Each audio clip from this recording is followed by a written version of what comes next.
ふぬけ番長なんてできるわけねえよ。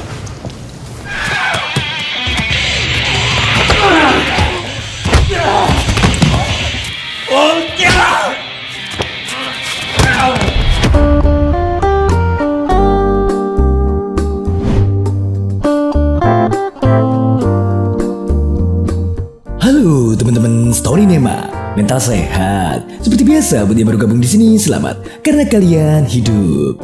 Kali ini Nema mau nyeritain alur pergedebukan requestan Balsemes lagi nih men. Judulnya Kaciban 5 yang rilis di tahun 2009 lalu nih men. Serius, nih film seru dan asik abis deh men.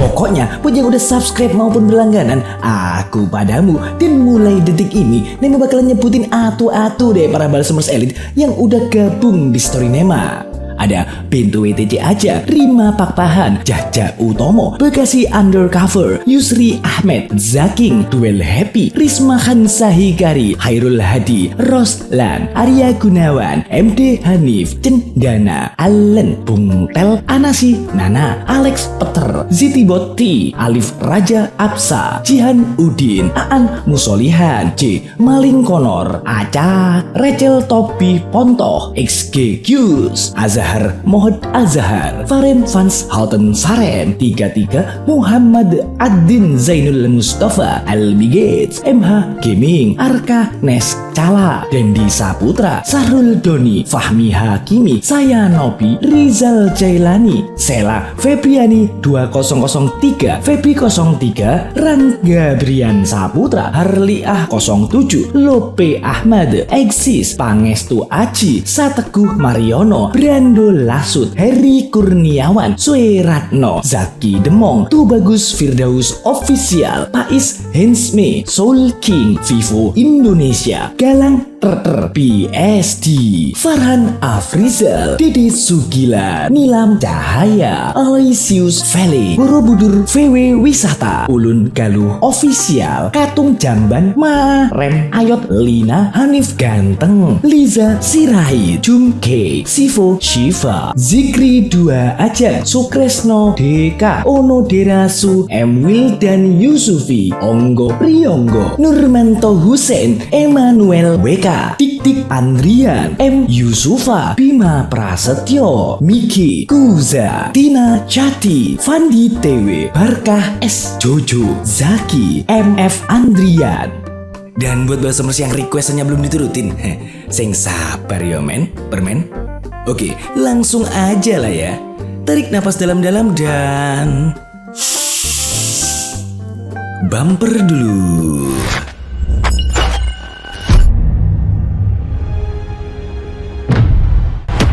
Oke, kali ini Mori lagi baca sebuah surat dari Rey nih ceritanya. Ternyata surat itu berisi ucapan-ucapan selamat tinggal. Soalnya dia harus pindah untuk mengikuti ayahnya yang ditugaskan keluar kota men. Meski sebenarnya Rey juga nggak mau mengucapkan kata perpisahan, tapi dia terpaksa melakukan ini demi masa depan yang lebih baik. Selain itu, Rey juga berterima kasih ke Mori dan geng Dokura karena telah memberikan warna dan kenangan dalam hidupnya. Karena masa muda yang sangat berkobar itulah, kini Rey bisa belajar lebih dewasa dalam menyikapi sesuatu. Meski sebenarnya Mori tak kuasa menerima perpisahan tersebut, tapi dia cuma bisa merelakan kepergian Rey. Beberapa hari kemudian, Mori sama Ao lagi jalan-jalan santuy abis beli es krim nih men. Gak diduga, mereka malah ketemu Rey yang lagi sama tante-tante gitu. Tentu aja mereka langsung nyamperin Rey dan meminta kejelasan apa maksud semua ini. Dan ternyata kini Rey telah bekerja menjadi host di sebuah klub demi membantu ekonomi keluarganya. Sebab Rey berpikir kalau hal itu lebih menjanjikan untuk masa depannya daripada terus-terusan jadi gangster. Soalnya kini Rey udah putus sekolah dan otomatis dia cuma punya ijazah SMP doang. Oleh karena itu dia harus memulai karirnya dari sekarang untuk mempersiapkan kehidupan yang akan datang nanti. Ngedenger itu, awalnya Ao sama Mori masih tetap gak terima men. Tapi pada akhirnya mereka bisa sedikit memahami alasan Rey tersebut. Gak lama Mori sama Ao langsung membuat rapat darurat geng Dokura. Ao bilang kalau mulai sekarang gak ada yang boleh pacaran atau menjalin hubungan dengan seorang cewek. Karena hal itu dianggap bisa membuat semuanya gak fokus pada target untuk menjadi penguasa kota bahkan penguasa nasional. Entah kenapa, Ao sangat berapi-api dan sangat tegas dalam menegakkan peraturan ini. Bahkan, dia juga nggak segan-segan mengeluarkan siapapun yang ketahuan pacaran, men. Mungkin Mori sama Ao ini trauma gara-gara abis ditinggal sama Rei kali ya. Di sisi lain, ada seorang cowok bernama Manta yang lagi berusaha ngedeketin dan ngerayu cewek bernama Dek Mina. Saat itu, Dek Mina menolak Manta mentah-mentah karena Manta emang kelihatan kayak maksa dan obsesif gitu sama Dek Mina. Meski begitu, sebenarnya effort Manta juga gak main-main, men, karena dia selalu berusaha mendapatkan Dek Mina dengan cara apapun. Kebetulan saat itu Mori dan gengnya juga lagi jalan-jalan di sekitar situ. Terus gak sengaja ngeliat Manta sama gengnya. Ya namanya juga anak muda ya. Tentu aja Mori dan yang lain langsung nyamperin dong. Soalnya Manta dan yang lain kelihatan banget kalau bukan dari daerah sekitar. Seperti yang bisa diduga, pergedebukan pun terjadi hingga menyebabkan Dek Mina hampir terkena imbasnya. Tapi alhamdulillahnya dengan sikap layaknya superhero, Mori bisa menyelamatkan Dek Mina dari bahaya yang hampir menimpanya. Ngelihat Mori yang berani menyentuh Dek Mina, Manta pun gak terima dan langsung menantangnya. Tapi untungnya ada seorang bebek-bebek yang menghentikan pertikaian tersebut sebelum pertarungan besar terjadi.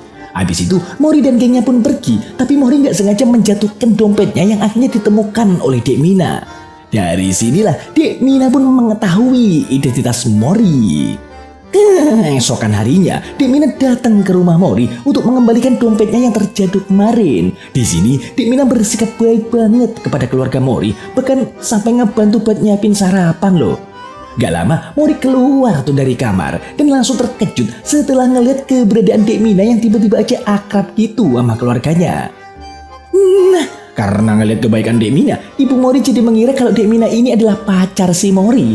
Meski Mori udah ngebantah hal tersebut, tapi keluarganya tetap gak percaya sebab Dek Mina telah berhasil mengambil hati mereka. Bahkan Dek Mina juga sampai diajak sarapan bareng tuh sebelum berangkat sekolah.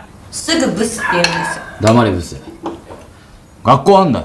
なんだ、もう帰っちゃうのか？わざわざ遠くから来てくれたっていうのに。 Gak lama, Mori diminta untuk mengantar Dek Mina kembali ke sekolahnya yang berada di Kansai, men. Tapi di tengah perjalanan, Mori curiga karena Dek Mina berjalan ke arah yang berbeda. Ternyata, Dek Mina emang sengaja ngelakuin hal tersebut karena pengen jalan-jalan sama Mori seharian. Di sini, akhirnya mereka saling berkenalan dan berbagi cerita satu sama lain. Dari sinilah, akhirnya Mori tahu kalau Manta dan gengnya juga berasal dari Kansai dan merekalah yang menguasai daerah tersebut. Namun, Dek Mina juga menegaskan kalau dia nggak pacaran sama Manta, tapi Mantalah yang selama ini ngejar-ngejar dia. Di waktu yang sama, para anak buah Mori sedang melakukan rapat tertutup karena ngerasa ada sesuatu yang aneh dari Ao. Mereka berpikir kalau mungkin aja selama ini Ao adalah spesies penyuka sesama jenis.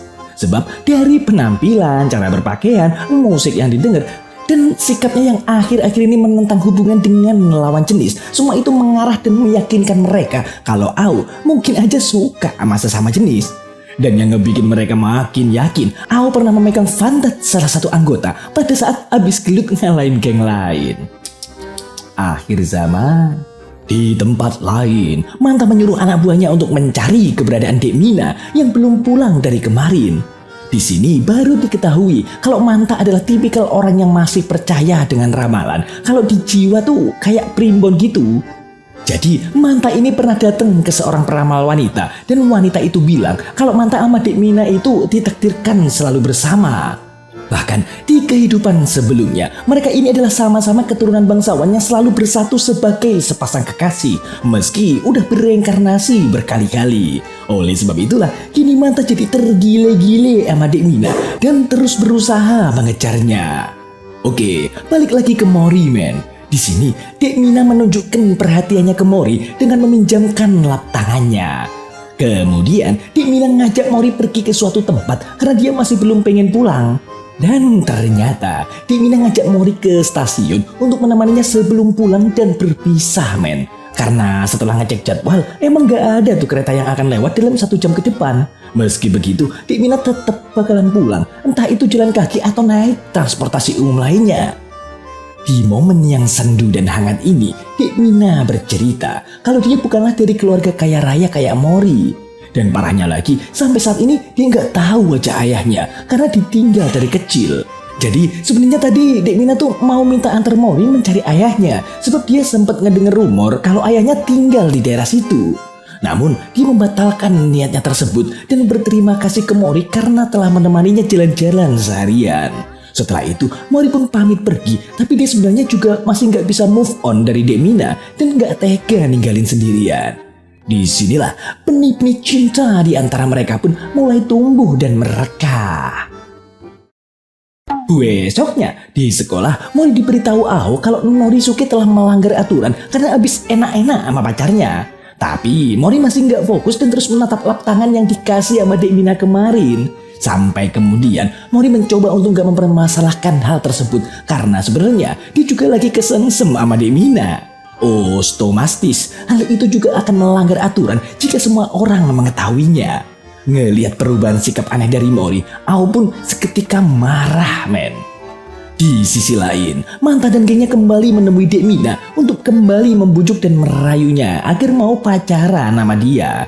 Namun seperti sebelumnya, Dek Mina tetap nolak, men, meski udah diberi bunga dan hadiah-hadiah lain sebelumnya. Soalnya Dek Mina emang gak suka sama Manta dan tentu aja hal itu gak bisa dipaksain.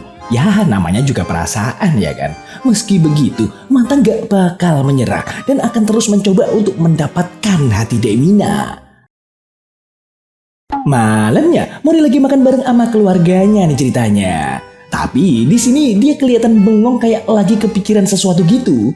Semuanya langsung mengira mungkin aja Mori abis putus sama Dek Mina. Dan ngedenger hal itu, Mori jadi makin gak mood makan dan langsung pergi dari sana. Ternyata Mori masih kepikiran tentang Norisuke yang telah melanggar aturan dan kepergok sama Ao. Dia takut kalau misalnya ketahuan punya perasaan ke Dek Mina, wibawa dan image-nya akan hancur berkeping-keping di depan anak buahnya. Kemudian Bayuka datang ke kamar dan cerita, men, kalau dia mengetahui Re yang kini telah bekerja di sebuah clubhouse. Hal itu ngebikin Bayuka salut karena dengan begitu Re bisa ngasilin duit. Sementara Mori gak ngasilin apa-apa karena gak mau berubah dan cuma fokus jadi preman sekolah doang. Tentu aja hal itu ngebikin Mori jadi makin panas dan menyuruh Bayuka keluar dari kamarnya. Oke, hari pun berlalu begitu kenceng. Di sekolah, Mori dan yang lain memanggil Ao ke markas untuk mengkonfirmasi sesuatu. Setelah Ao datang, salah satu anggota pun memberanikan untuk bertanya apakah Ao penyuka sesama jenis. Selain itu, dia juga menjelaskan alasannya seperti apa yang Nema ceritain di awal tadi, men. Tentu aja, Ao pun langsung gak terima karena dituduh tanpa bukti kayak gitu.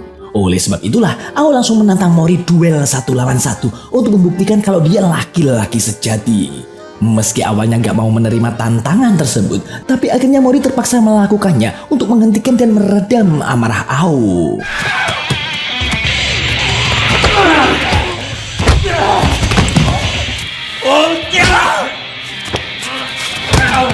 Sebelum pergi, Ao sempat bilang kalau Mori pengen ngedapetin sesuatu, maka dia juga harus merelakan sesuatu. Yang artinya, Mori harus mengorbankan sesuatu termasuk perasaannya ke cewek untuk mencapai cita-citanya menjadi penguasa nasional. Ngedenger itu, Mori cuma bisa terdiam karena merasa omongan Ao ada benernya juga. Hingga di malam harinya, Ao gak sengaja ketemu Rei yang lagi kerja dan buang sampah, men. Dengan watak batunya, Ao kembali memperingatkan kalau Rei telah menjadi bodoh setelah mengenal cewek. Hal itu bisa dilihat dari sikap Rei yang mau melakukan apapun kayak gini. Dan hal itu dianggap Ao gak keren dan gak laki banget gitulah pokoknya. Ngedengar kata-kata tersebut, Rei sempat ngejelasin kalau sebenarnya dia juga terpaksa ngelakuin hal itu. Padahal dia juga masih pengen sekolah kayak Ao dan yang lain. Tapi karena keadaan yang gak memungkinkan, akhirnya Rei dipaksa dewasa sebelum waktunya. Dalam perdebatan panas itu, tiba-tiba Sawamura datang nyelamatin Rei dan juga negur Ao agar nggak memaksa Rei menuruti permintaannya. Di sini barulah diketahui kalau Sawamura adalah pemilik klub tempat Rei bekerja. Selain itu, Sawamura juga menasihati Ao kalau dari pengalamannya selama menjadi preman sekolah bareng Takumi dulu, dia nggak pernah memaksa dan melakukan hal kayak Ao gini. Oleh karena itu, Ao harus mencoba untuk berpikir lebih luas lagi dan gak perlu memasang batasan kepada semua orang seperti apa yang dilakukan Takumi dulu. Dengan begitu, Ao bakal bisa menjadi penguasa nasional seperti yang diinginkan karena pasti mendapat kepercayaan dari anggota lain. Ngedenger itu, Ao cuma bisa terdiam tanpa kata, men. Di Di sisi lain, Mori yang lagi makan malam bareng keluarga masih aja kepikiran tentang Dek Mina nih men. Dia bimbang, galau, linglung antara mengejar cinta atau cita-cita. Hingga akhirnya dia memutuskan untuk mengejar cita-citanya dan membuang lap tangan pemberian Dek Mina agar Mori gak keinget terus dengan dia. Dan pas di sekolah, Mori kembali menegaskan kalau dia gak pernah pacaran dan akan tetap mengejar cita-citanya tanpa support dari seorang wanita. Oleh sebab itu, Mori ngelarang anggotanya untuk berpacaran sebelum jadi penguasa nasional. Tapi semua omongan itu tiba-tiba gak valid setelah Dek Mina datang dan langsung memeluk Mori men. Mori pun nyoba buat ngejelasin kalau semua ini gak kayak yang mereka pikirin. Sampai tiba-tiba salah satu anak buah Manta datang sambil bawa anggota Mori yang udah bonyok men.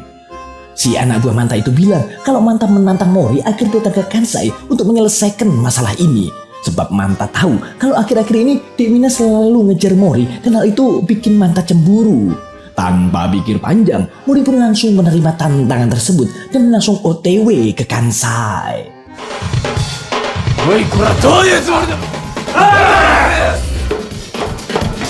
Sesampainya di sana, Manta malah lagi santuy mancing men. Dan gak lama, Manta langsung mengungkapkan kecemburuannya terhadap Mori dan menuduh kalau Mori telah mencuci otak Dek Mina.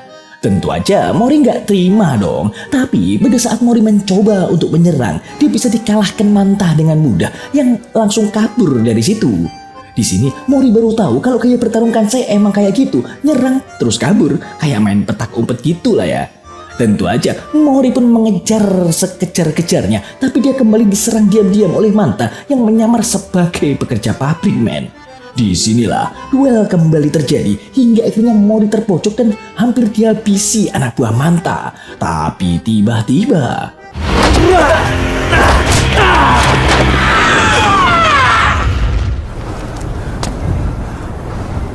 di sini Ao negesin kalau dia bukan penyuka sesama jenis. Yang ngelakuin ini semua demi ngebantu Mori untuk menjadi penguasa nasional. Kini Ao juga telah berubah setelah disadarin sama Sawamura kemarin men.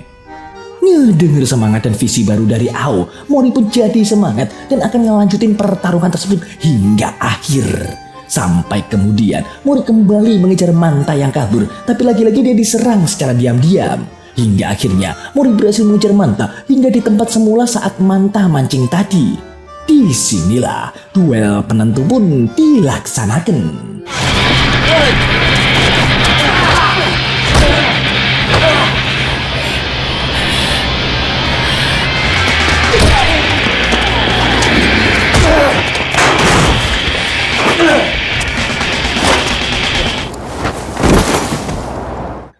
Akhirnya Manta mengakui kekalahannya terhadap Mori yang lebih kuat darinya. Di sini Manta juga berjanji kalau dia dan gengnya akan membantu Mori dan geng Dokura untuk menjadi penguasa nasional.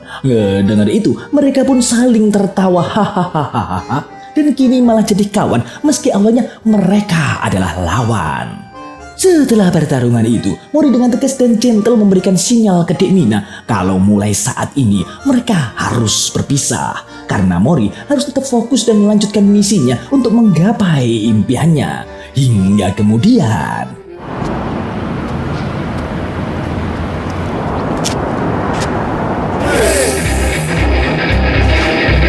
tamat.